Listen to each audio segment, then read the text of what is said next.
Hey yo, what's up homies? ඉතින් අදත් ඔයාලා එකතු වෙලා ඉන්නේ Alphabet Basics එක. ඉතින් ගොඩ කාලයකට පස්සේ ආයෙ පටන් ගත්තා. පොඩි බ්‍රේක් එකක් ගන්න උනේ. එකක් ඇවිල්ලා මගේ කනේ අවුලක් ගියා 24 hours earbuds ගාගෙන ඉඳලා කන පොඩ්ඩක් fucked up වුණා. ඉතින් ඒකට බේත් කරා. ඒක හොඳ වෙද්දි පකේ වෛරස් එකක් ආවා. ඉතින් සතියක් දෙකක් විතර කෙලවුණා ඒකට.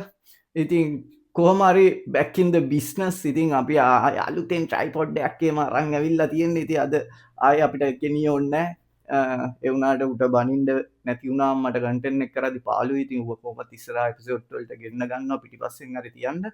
මේ නැත්තම් අපි වීකෙන්ඩ්ස් වල තමයි ෂූට් කරන්නේ. පින්ක් කැසට් එකේ ප්‍රොජෙක්ට්ස් අපි කරනවා ඔයාලා දන්නවා ඇති. එතකොට ඒවත් වීකෙන්ඩ්ස් වල සෙට් වුණාම අපිට රෙකෝඩ් කරගන්න ටයිම් එකක් නැහැ. හැබැයි ඒත් එක මේ කෙනි බං ටයි එක අරන් ගියා බලපන් ටයි එක ගන්න මේ සයිස් වෙලානේ අම්මඩ කොහමද ටැප්ස් මචං මේ මම මේ කෝට් එකයි ටයි එකයි ඕනේද මම හැමදාම මේ හීට් වේව් එකත් එක්ක හරිම අමාරුයි මේක කරන්න. අවුලක් නැහැ අදට කරමු. අපි කතා කරමු අද මොකක්ද ෆ්ලෝ රැපර් කෙනෙක් කියන්නේ, කොහොමද ෆ්ලෝ රැපර් කෙනෙක් වෙන්නේ, කොහොමද දෙයිය දුන්න නැත්තම් විශ්ව මාතාව දුන්න ෆ්ලෝ එක අපි අරන් රැප් කරන්න කියන එක කරමු. හරි. දැන් මුලින්ම ෆ්ලෝ රැපර් කෙනෙක් කියන්නේ කවුද? පොඩි වැරදි මතයක් තියෙනවා. ෆ්ලෝ රැපර් කෙනෙක් කියන්නේ අනිවාර්යෙන් ෆාස්ට් රැප් කරන්න ඕනේ, ට්විස්ටිං කරන්න. මෙහෙමයි. ට්විස්ටිං කරන, චොපින් කරන සහ ෆාස්ට් රැප් කරන මේ ඕන විදිහකට රැප් කරන අයත් ෆ්ලෝ රැපර්ස්ලා ගණයට අයත් වෙනවා. නමුත් ෆ්ලෝ රැපර් කෙනෙක් කියන්නේ සරලවම උඹ රැප් වල ෆ්ලෝ චේන්ජස් ගොඩක් ගහලා එක එක ෆ්ලෝස් ගහන එක. ඒක හිමීටද හයියෙන්ද කියන එකෙන් ඔයා ෆ්ලෝ රැපර් කෙනෙක්ද නැද්ද කියන එක තීරණය වෙන්නේ නැහැ. හැබැයි ඔයාට වේගෙන් ෆ්ලෝස් කරනවා නම් එයාත් ෆ්ලෝ රැපර් කෙනෙක් තමයි. හැබැයි සමහරක් අය එක එක විදිහට කඩලා ගහනවා, වේගෙන් ගහනවා, ට්විස්ට් කරනවා. එයාලට තමයි ෆ්ලෝ රැපර්ස්ලා කියන්නේ. එතකොට අද බලමු මොකද්ද මේ විශ්ව මාතාව අපිට දෙන ෆ්ලෝ එක. හරි, විශ්ව මාතාව අපිට ෆ්ලෝ එකක් දෙනවා.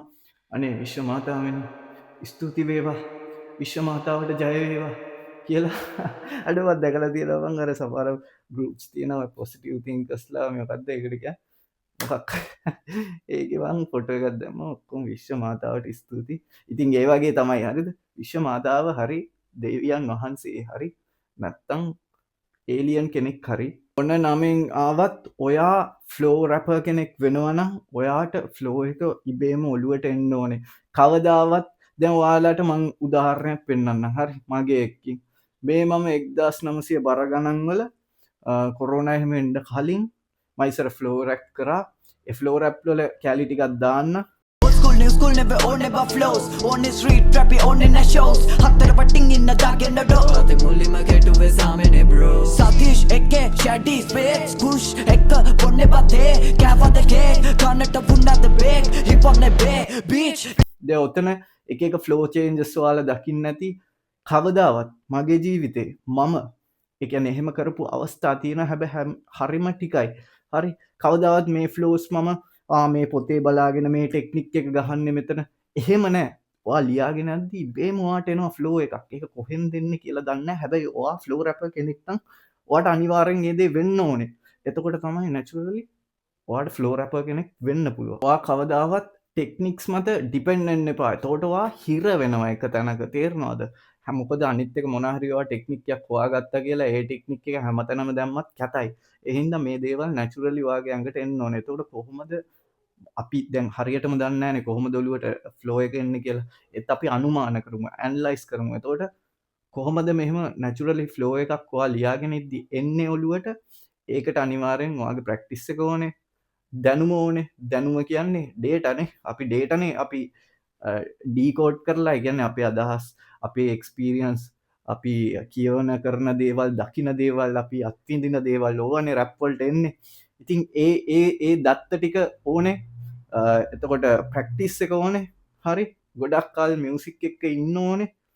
වැදගත්ම දේ රයිමින්ග්ස් වලට හොඳට පුළුවන් වෙන්න ඕනේ. මේකයි මම මුල් මේක පටන් ගත්ත එපිසෝඩ් එක එම කිව්වේ.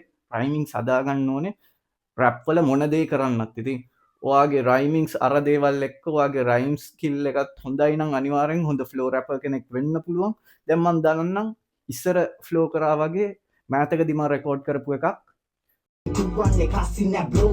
අඩකට පනින්නේ මම රත්තරම් මාලෙට අඩකට වැටෙන්නේ උඹ මට වෙන්නේ තාලෙට ඉස්සපු නඩු තියාගෙන සාක්කුවේ හංගපු කඩු බෙල්ලතියා පාට රැටබඩු ගාන එන ලොරිකාරයෝ රැටබඩු මදි වුණ කුඩුකාරයෝ පාකිස්තාන් බඩු මෙක්සිකෝ සී ඇෆ්ගනිස්තාන් එක මෙතෙක බී ජීවිතේ වට තියාගෙන බට පිටලට නහරට තියලට කට. එතකොට මේක ඇවිල්ලා කන්සෙප්ට් රැප් එකක්. ඒ කියන්නේ ස්ටෝරි ටෙලිං එක මේ කතාවක් කියන්නේ. පාකිස්තාන් බඩු මෙක්සිකෝ සී ඇෆ්ගනිස්තාන් එක මෙත් එක වීඩ්.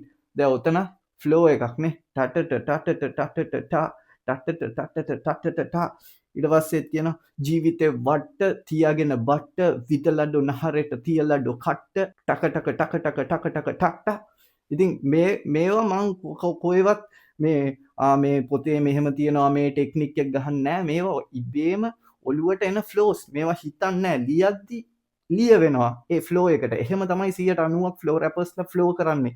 නැතුව කොහෙවත් තියෙන දෙයක් ඔළුවේ දාගෙන හිර වෙන්න එපා. ඒ කියන්නේ මං කියන්නේ අනිවාර්යෙන් ෆ්ලෝ රැප් කරද්දි සමහරක් තැන්වල අපි ටෙක්නික්ස් ගන්නවා. එක ටෙක්නික්ස් තියෙනවා. හැබැයි ඒක ඇවිල්ලා 10% වගේ කෑල්ලක්. 90%ක් විතර අපි ඉබේම අපේ ඔළුවට එන ෆ්ලෝස් තමයි ලංකාවේ ඕන ෆ්ලෝ රැපර් කෙනෙක් ගහන්නේ.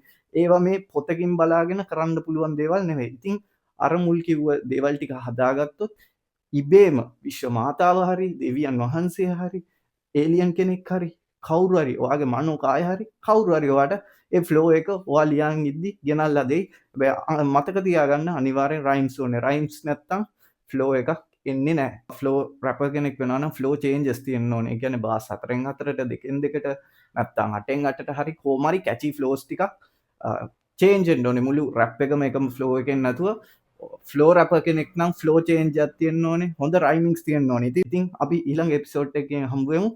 Peace, much love, have a gang.